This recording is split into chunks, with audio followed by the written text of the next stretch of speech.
I tried to laugh it off, brushing my hand across my face as if wiping away the sting. I wasn't going to let her ruin Micah's day. That was my only focus. That had been my focus for weeks leading up to this. The decorations, the goodie bags, the homemade cupcakes, the rented bounce house. All for him. Everything was supposed to be about him. But then came the moment. The moment that split the afternoon clean in two. That lodged itself in my heart like a splinter. I was tidying up after the kids had raced outside to play, buzzing around the bounce house, their laughter floating through the open windows. I moved automatically, gathering empty plates, wiping up juice spills, stuffing candy wrappers into a trash bag slung over my wrist. The broom was leaning against the wall. I made for it, reaching out, but Sierra got there first. She picked it up, twirling it lazily in one manicured hand, and turned toward Derek with an exaggerated smile. "Here," she said, her voice bright and performative. "Help your mother clean. This is your place now, right?" For a heartbeat, the room froze. Derek stiffened. My hand, still clutching a crumpled napkin, hung useless in the air. The conversations around us sputtered into awkward silence. My face burned. My chest tightened. I glanced at Micah standing by the kitchen doorway, a half-eaten cookie dangling from his fingers. He had heard it. The insult. The dismissal. The not-so-subtle attempt to erase me, to make me invisible in the very house where I had built birthday after birthday, memory after memory, love layered upon love like bricks in a home she could never understand. I swallowed. Hard. I did nothing. No screaming. No crying. No dramatic exit. Instead, I walked to Micah. My feet felt heavy, like moving through wet sand, but I got there. I knelt down, brushed a crumb off his cheek, and whispered, "Come with me."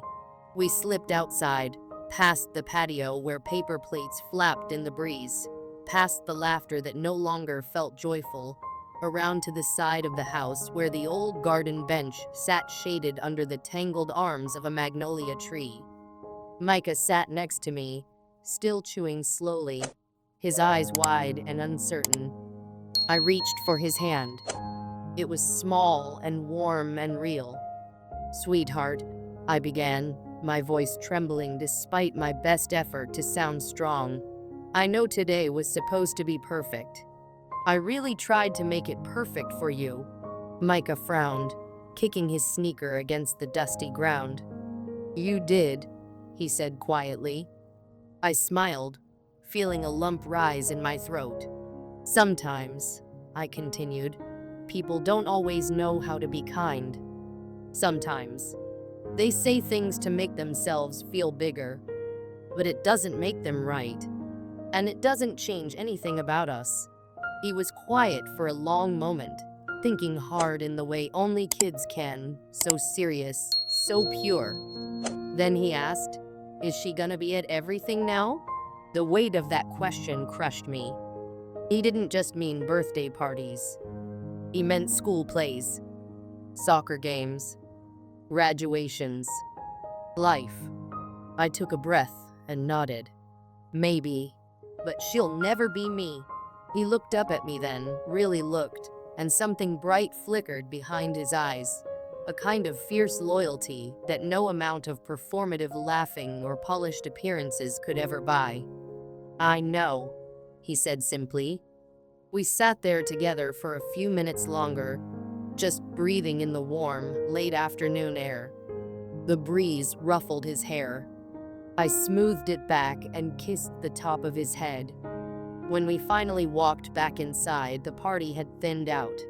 The mess remained, crumpled napkins, stray party favors, frosting smears, but the thick tension had dissipated into something quieter.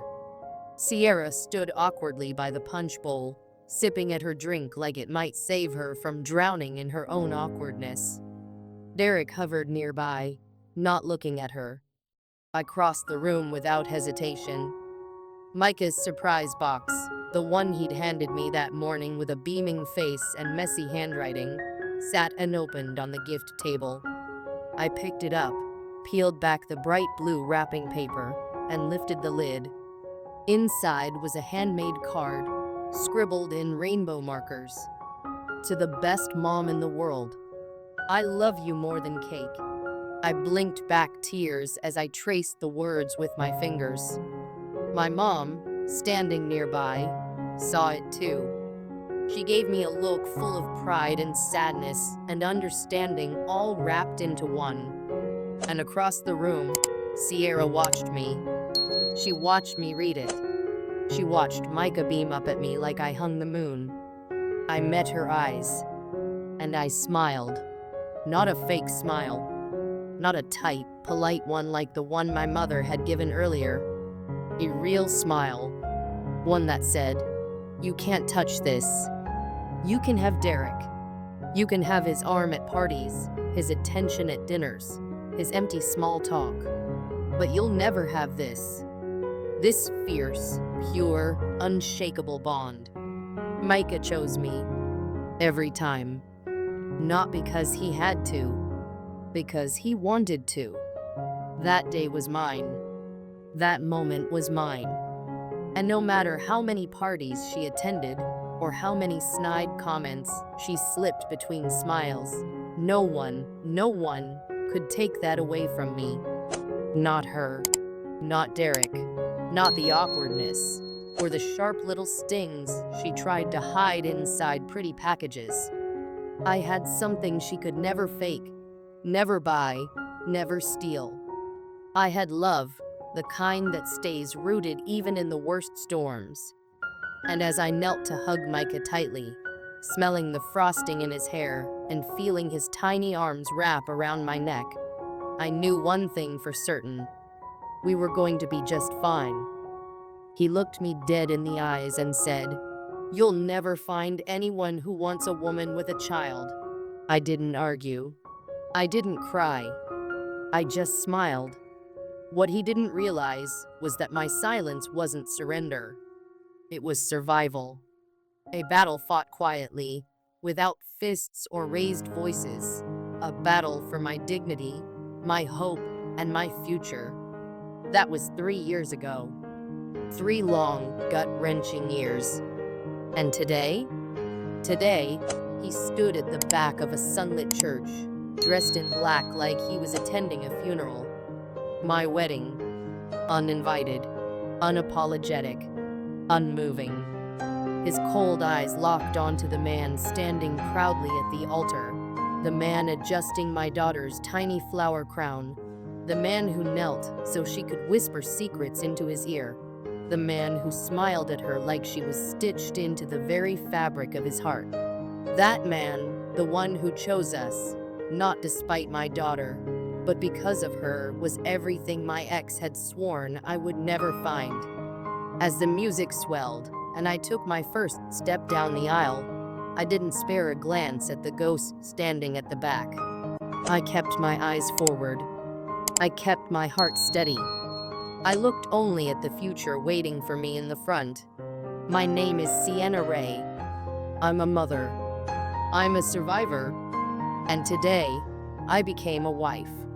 But before you picture me standing there, glowing, radiant, a vision in white, you need to understand where I started. Because it didn't begin at the altar. It began in the ruins of heartbreak, with a baby on my hip and a voice in my ear telling me I was too broken to ever be loved again. Let me tell you the real story. For a long time, I thought surviving was the same thing as living. After Logan left, everything slowed to a painful crawl. I was 26, cradling a newborn daughter, with no college degree, no savings, and a mountain of bills growing taller than my pride. I worked every shift I could find at a greasy diner 2 blocks from our tiny apartment. Mornings were for construction crews who wanted black coffee and eggs over easy. Evenings were for families too tired to cook, teenagers skipping curfew, and old men who tipped in nickels and dimes.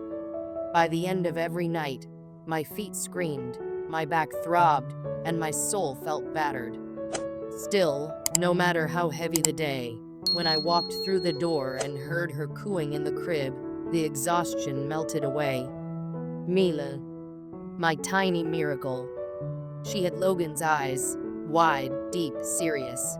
But when she looked at me, they softened into something tender and eternal. We lived in a rundown 2-bedroom apartment where the heater rattled like a dying breath and mold crept along the bathroom tiles. My room had little more than a mattress on the floor, a cracked lamp without a shade, and a single photo of me holding Mila just hours after she was born. It wasn't much, but it was ours. People love to romanticize motherhood. They talk about the magic, the wonder, the baby smell that somehow bottled hope itself. And they're not wrong. But they don't talk about the silence. The silence that creeps in when the baby finally sleeps. When the dishes are done. When the TV hums static and you're left staring at the ceiling, wondering if this, the loneliness, the exhaustion, the quiet ache, will be the rest of your life. The silence nearly broke me. I was still bleeding, physically and emotionally, when Logan slammed the door behind him. We were high school sweethearts. The kind of young, reckless love people made movies about. But the thrill faded when real life set in: bills, pregnancy, responsibility. Logan didn't want to be tied down. He wanted the freedom to chase dreams without baggage. And in his twisted version of the story, I was the villain, the anchor pulling him under. "You trapped me," he hissed the night he left. "You ruined my life." His final words were a blade to my already shattered heart. You'll never find anyone who wants a woman with a child. And for a long time, I believed him. It wasn't that I didn't want love again. It was that I didn't think I deserved it. Thankfully, I wasn't alone. My mom, Donna, all stubborn love and tough as nails wisdom, refused to let me drown. When I finally broke down and told her I felt like a failure, she looked me square in the eye and said, "You didn't fail. You lost someone too weak to deserve you." After that, she started accidentally dropping off groceries every Sunday, bags full of essentials and little extras for Mila she claimed were on sale. She brought casseroles, hand-me-downs, and hugs that stitched invisible cracks back together. And then there was Caleb, my younger brother. Big-hearted, loud-laughing, grease-stained from head to toe. He wasn't great with feelings, but he was great at showing up. He'd crash on my worn couch with frozen pizzas, insisting we needed mandatory bad movie nights. He made me laugh until my ribs hurt, until I remembered how it felt to live instead of just survive. One night, after Mila had finally fallen asleep, he threw an arm around my shoulders and said, "Don't let that loser's voice live rent-free in your head, Cease. You're raising a warrior." It stuck. Piece by piece, I stopped measuring my worth by Logan's standards. Dating was complicated. I tried, a few times. A nice accountant who bolted the moment I mentioned Mila. A charming bartender who said he respected the hustle, but didn't want someone else's kid. Each rejection cut deeper than the last. Each confirmed the ugly voice that whispered late at night, Logan was right. So, I stopped trying. I built walls so high even the bravest suitor couldn't climb them. And Mila became my world. My sun, my stars, my gravity. She grew fast. She was loud, wild, fearless. She painted my world in colors I forgot existed. She called me her best friend. She introduced me to her preschool classmates as the strongest mommy ever, proudly flexing her tiny biceps. She made me believe it. We weren't rich. We didn't have picture-perfect Instagram lives, but we had each other. And for the first time in a long time, that felt like enough. Then, one evening, everything changed. It was late. Mila and I had just gotten home after another long day. She insisted we stop at the park first, muddy shoes and all, because the swings missed her. That's when I met him. Ryan. He wasn't flashy. No smooth pickup lines, no bravado. Just a man gently pushing his nephew on the next swing over, laughing without self-consciousness. Our kids started playing together first. Then we started talking. Then laughing. Then healing. Ryan never once flinched when I mentioned Mila. He didn't treat her like a burden or a charity case. He knelt when he spoke to her, met her eye to eye, and listened like she was the most important person in the world. To me, that was the moment I knew. Not the fancy dinner dates that came later. Not even the quiet kisses under streetlights. It was in the way he tucked her stuffed bunny back into her arms when she fell asleep. It was in the way he held both our hearts without ever acting like it was work. And now, standing here in this beautiful sun-drenched church, all of that comes rushing back. My fingers tighten around my bouquet as I walk toward him, toward the life we fought for.